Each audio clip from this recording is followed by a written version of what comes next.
culture, reality TV, cooking, trending topics, social justice, activism, all things tea.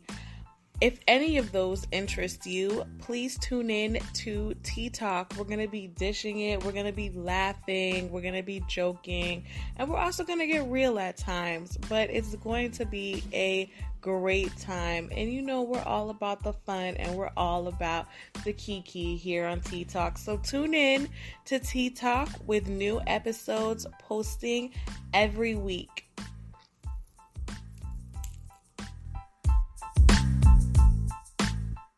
Peace, family. What it do? And welcome back to the Look Into It podcast with your host, Renee.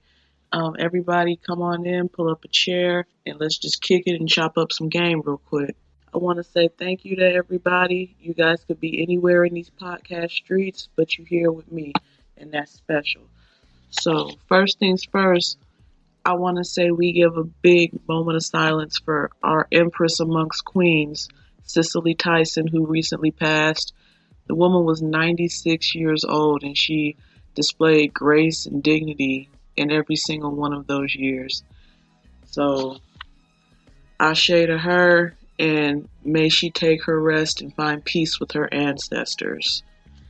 All right, so now let's look into it. We want to talk about, now that the dust has settled with the horse and pony show that was the inauguration, what does that mean for us as in black people? They had everything working to just be smoke and mirrors and just undermining the intelligence of black society. They trotted out y'all's forever president, Barack Obama, and his wife, Michelle Obama. And you guys were just so focused on, ooh, look at Michelle, her hair laid. Oh my God, look at my auntie, look at my uncle. People are drawing them as Storm and Black Panther. And if they haven't read a freaking comic book in the last 10 years, you'll understand that they've been divorced. And since the freaking death of Chadwick Boseman, they're trying to put Storm and Black Panther back together. Good grief. Don't get me started on that hypocrisy and crap like that.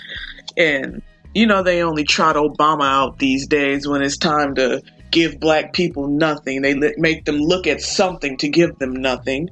And when it comes to Kamami Harris and her chucks and pearls, that's what so many people are sitting up here celebrating her for, the ability to wear Chuck Taylors and pearls. She's from I wouldn't even say East Oakland. She's from Oakland. I'm from East Oakland. When I was growing up, we wore white t-shirts, blue jeans, and Nikes.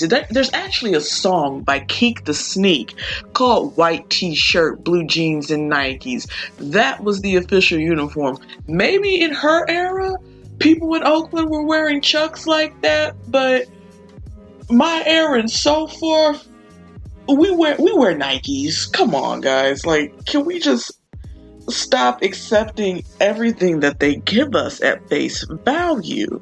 And then you had the little black girl, she's reading poems and this, that, and the other, and they're just acting like she's saying something so profound. And I wouldn't be surprised if in the next few years you see her starting to get groomed to run for an office, because they select people like that to run for office.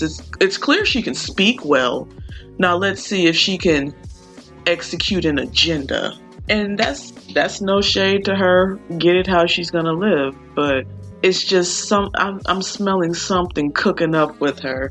And now they're gonna have her reading a poem at the Super Bowl. Since when they ever read poems at the Super Bowl? Like, is that where we are now in society? Let's amplify black pain on every media outlet, on every media source.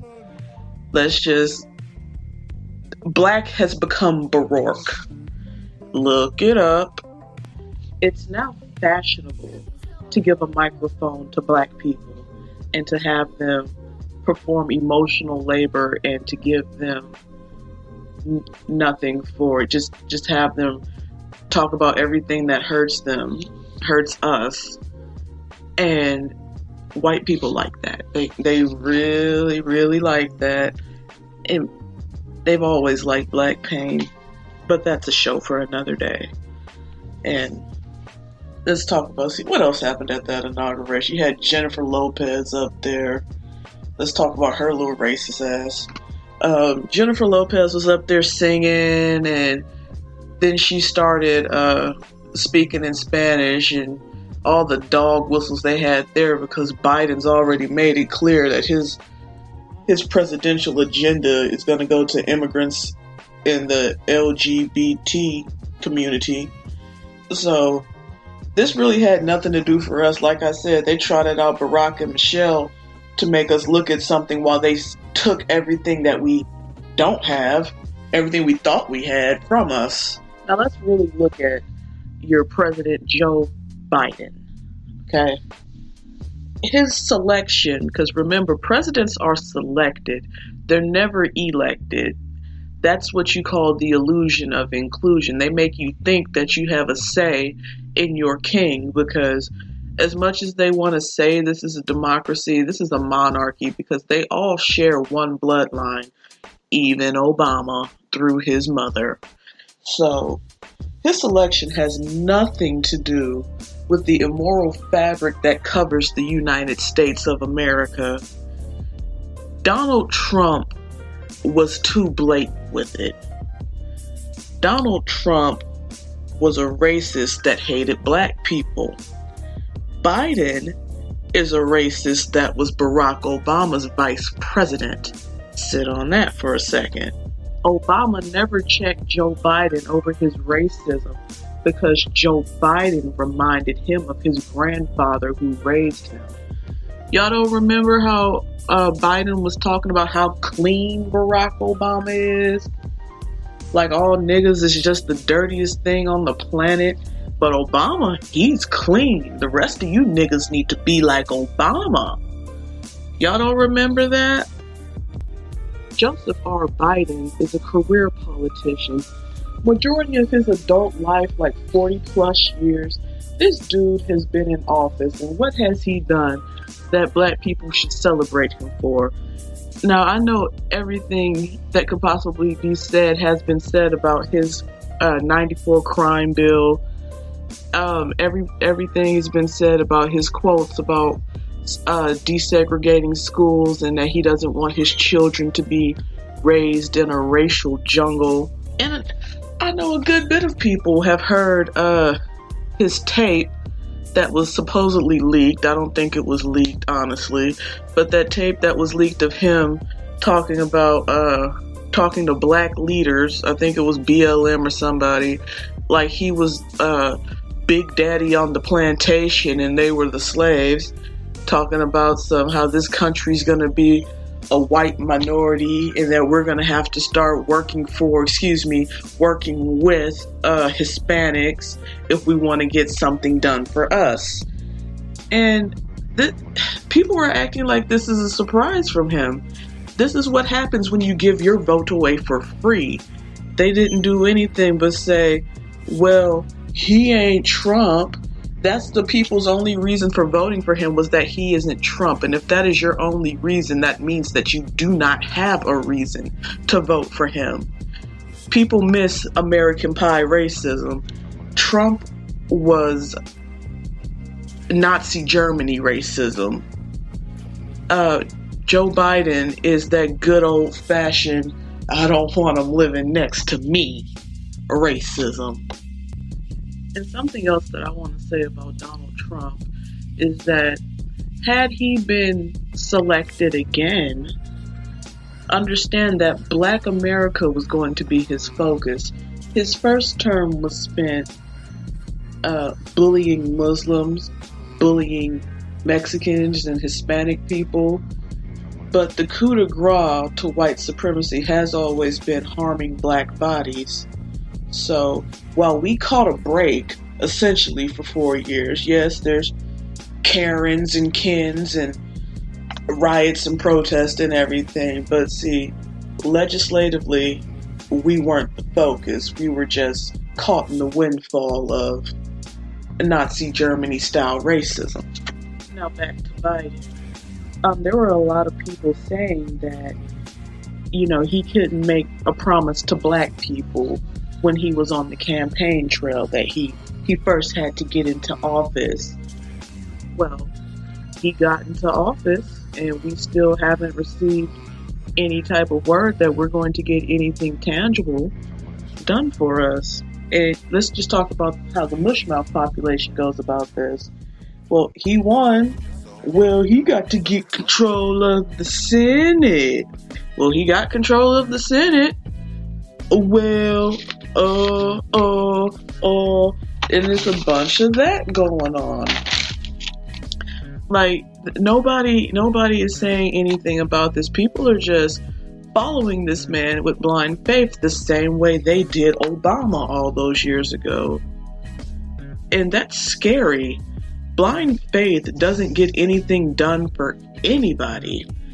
Now let's take a look at his day one promises that he's put through. He's done a COVID response. He rejoined the World Health Organization. That's cool.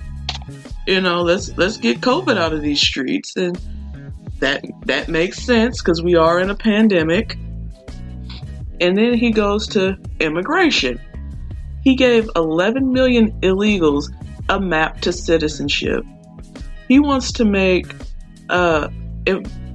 immigration more modern. But here's the thing. The immigration system in America is already modern. What's happening is that we don't punish employers who hire illegals, and we don't punish landlords who take rent from illegals. The thing is, the more illegals that are in the United States, the more black voices are going to be drowned out in the smaller piece of pie that black people will get towards racial justice. Understand that not all, but a lot of illegals come here from countries that are decidedly anti-black. And so when they get here, they're going to join Team White Supremacy. With that being said, they're going to become more vicious towards us. Don't sell yourself a dream about the black and brown unity, because a lot of them do have African roots, but in the words of AOC, I have black ancestry, but that doesn't make me black. Okay, they hide their black grandmother and call you a Mayate, a Crow, and all that other shit. So don't sit up here and sell yourself the dream about some fantasy black and brown coalition. That's just what it is. Biden already said we're going to have to get on with Hispanics if we want anything done for us.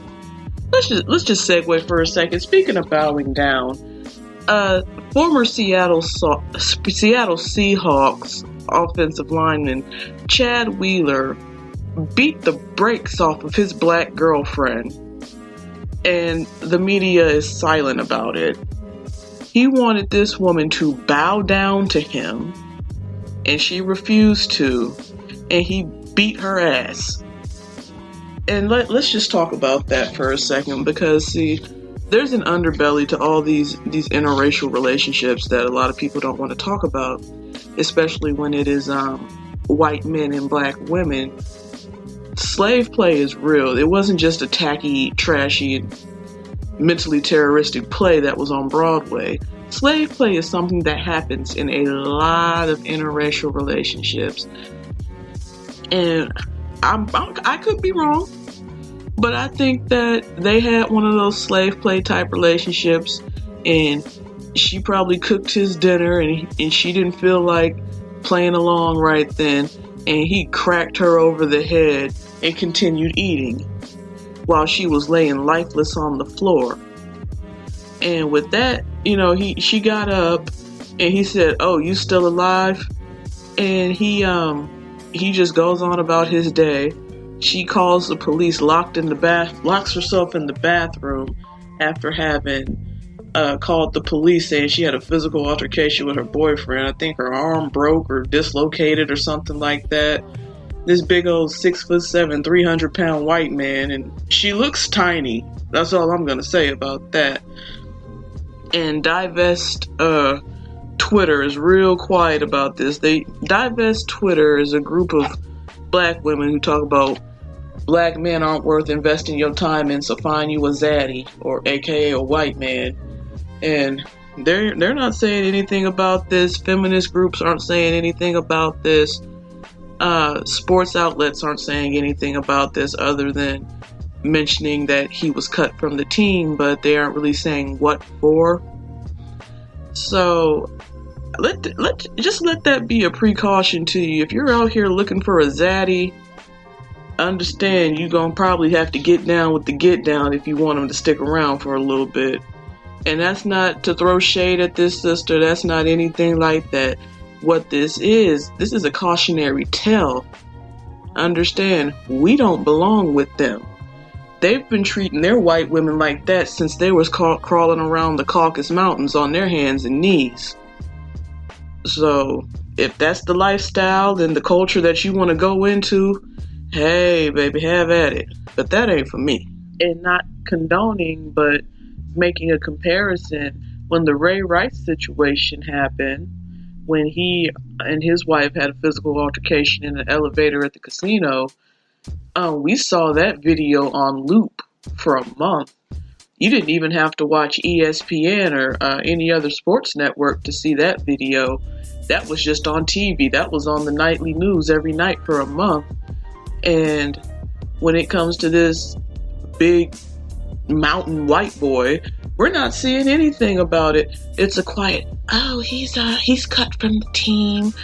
But I dug a little bit, and I'm pretty sure that his contract was up, so this really has nothing to do with him being cut from the team. It's probably playing into him not being re-signed by the team, but as far as I'm concerned, he should be getting the same swift and decisive punishment that Ray Rice got.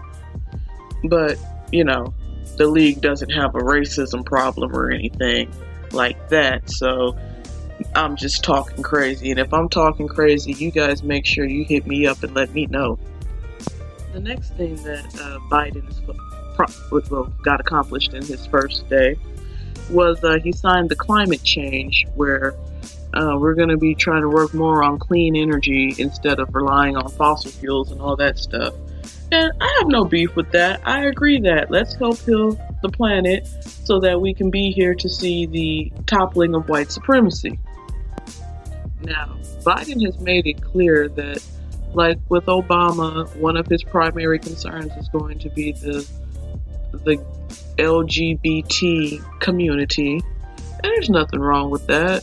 I mean, hell, they had the lobbyists to pay to get some rights done for them. And he repealed the Trump military ban, and where they can, they couldn't be transgendered in the military. And hey, dude, if you want to serve and that's your calling and you're a transgender individual, go for it. You brave enough to go out there and serve? Do it, and do it to the best of your ability. I'm proud of you. There's nothing wrong with military service at all. But the next thing that he did, he signed a bill, pretty sure it was a bill, I'm not sure if it was a bill or an act, that allows trans students to play high school girl sports. To that, I say hell no. Women have fought too hard to be able to compete on the levels that we do, because I played high school sports, and women have fought too hard for Title IX to be able to compete in sports, to have that diminished because somebody says they feel like a woman. That's a no-go for me, because I don't care. I do not care if you live your life as a transgendered person, if that's truly what it is in your heart.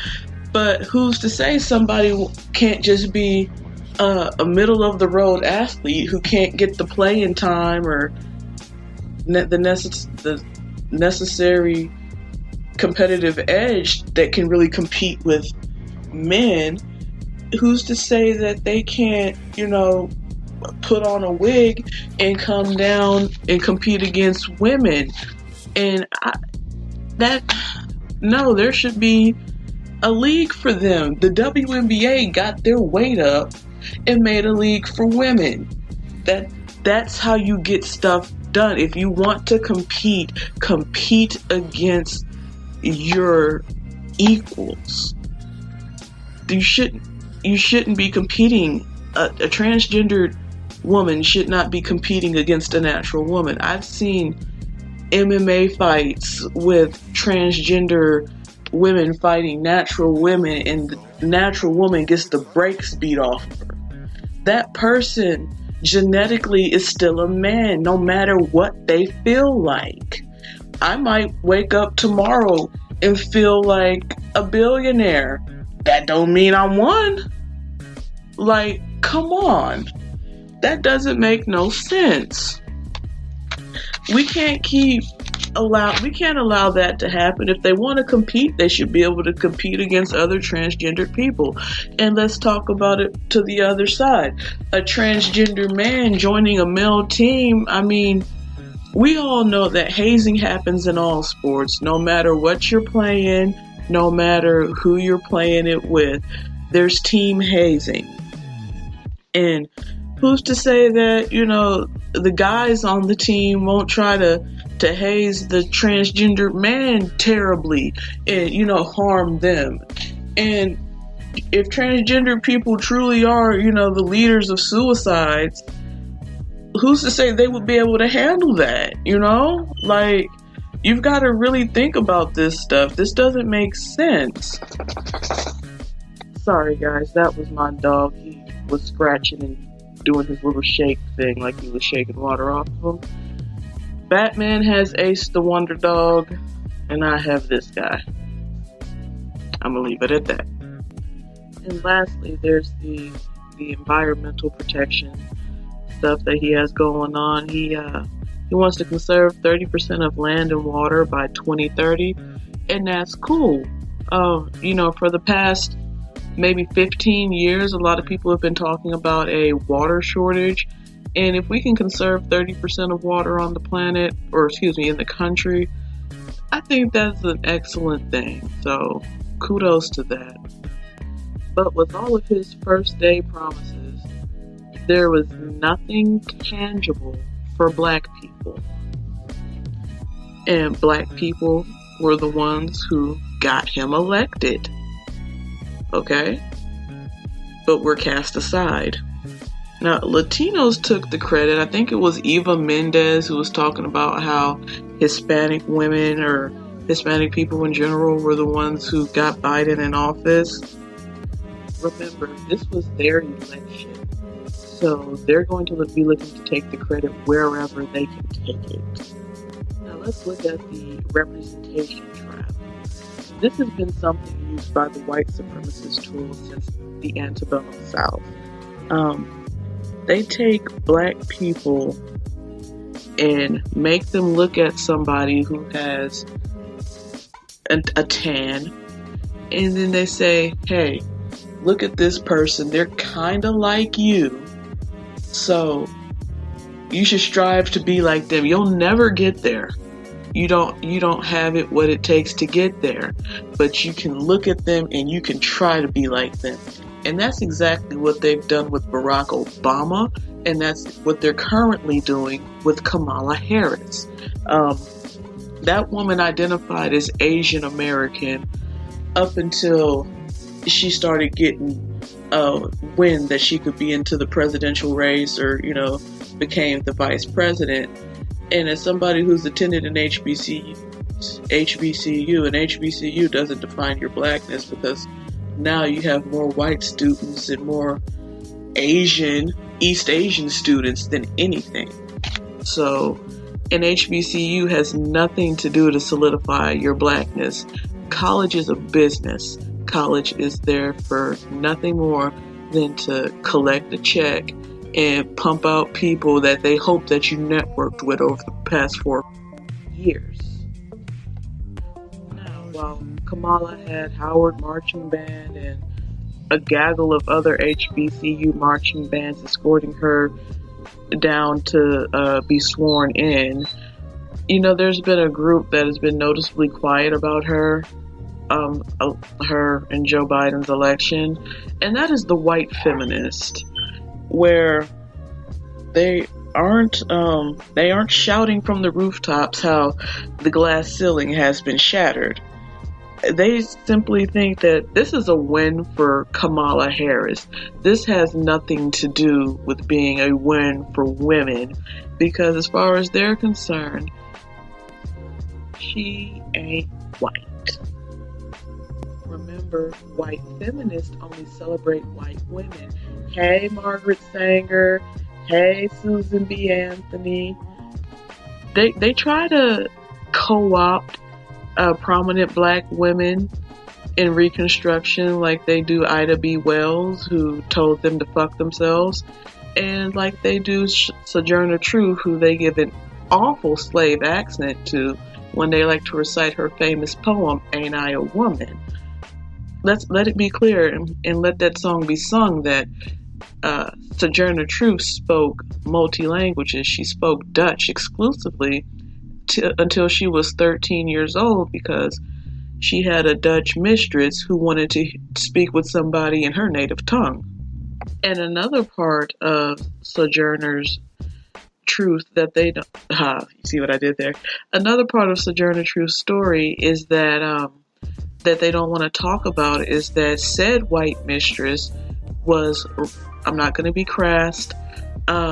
Said white mistress was simulating sex on her because her white husband was raping her, and she wanted to know what Sojourner had that would draw her husband away from her.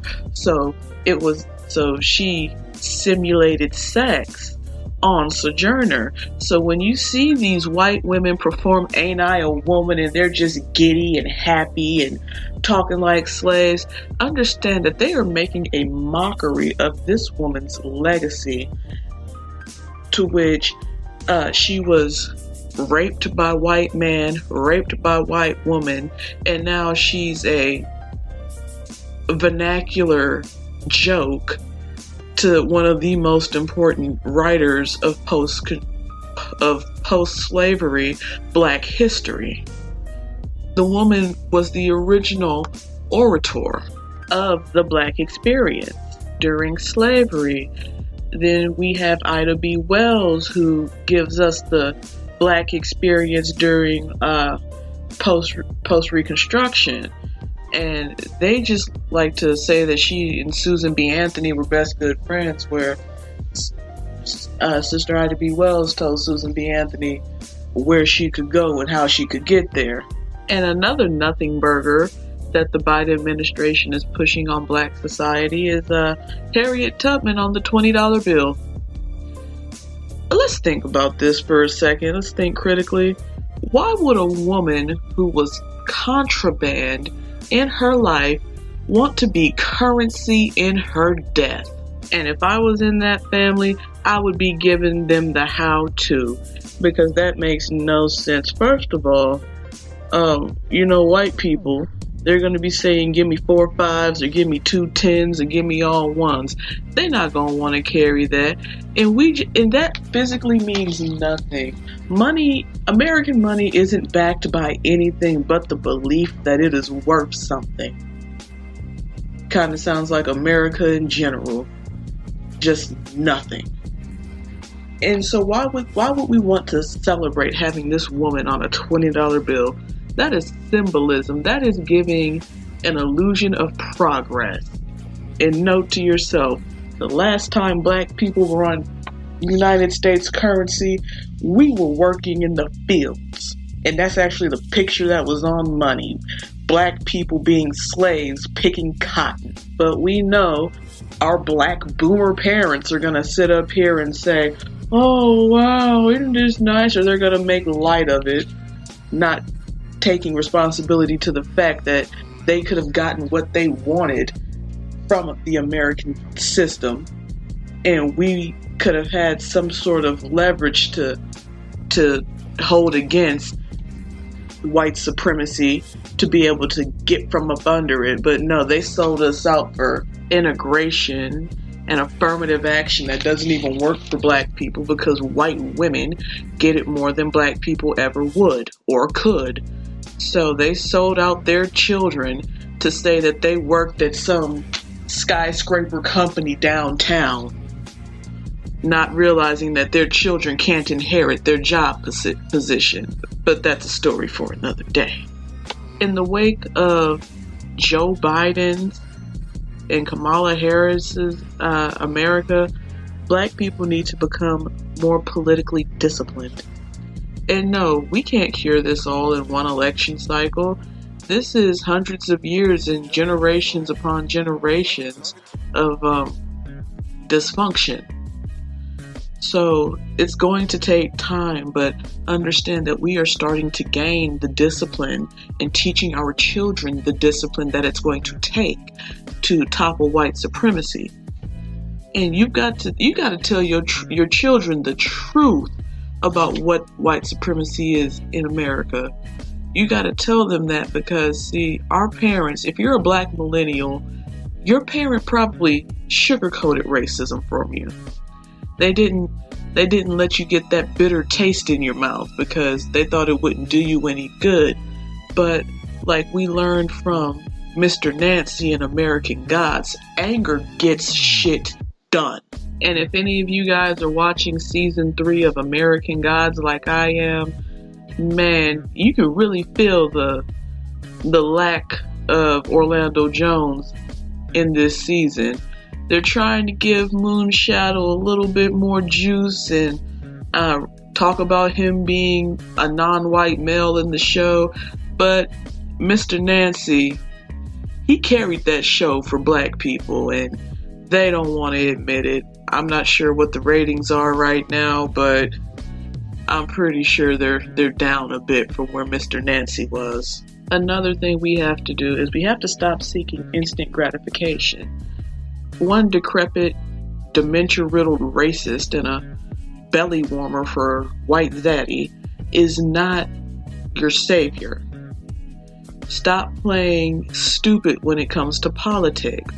These people are pushing agendas. So what does that mean? That means that we have to get our weight up so we can hustle with it. Everybody else does. Another thing that we have to do and focus on is to stop letting everybody speak for black people.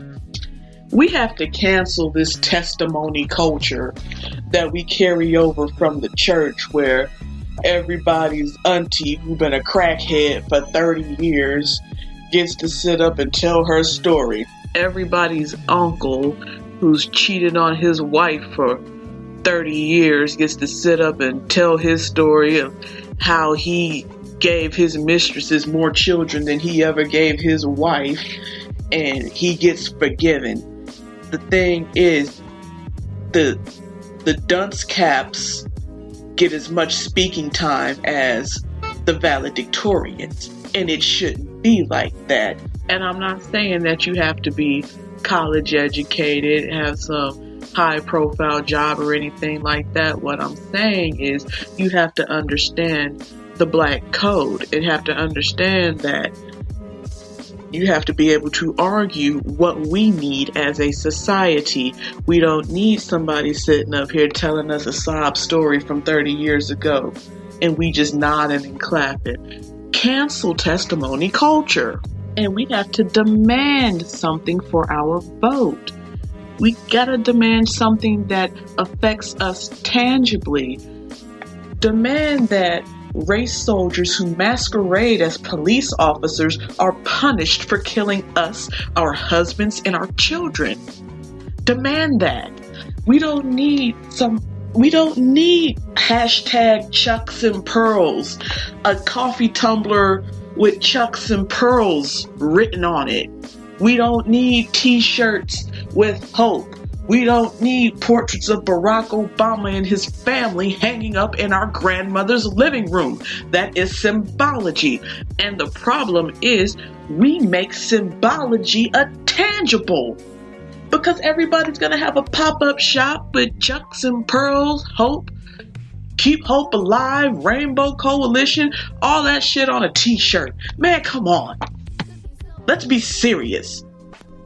Sorry guys, I got a little worked up there, but this is seriously a call to action. And we're going to have to do better. And I don't want to preach that at black people, do better, do better, do better, because throughout history, we have done the best with the less, with the least amount of resources. Look at everything that we have created. So I just want to end this show today with, let's get serious about being serious, because a lot of us are serious about not being serious. And in the words of Neely Fuller Jr., if you do not understand racism, white supremacy, everything else that you see and do will only confuse you. Y'all be easy and later days.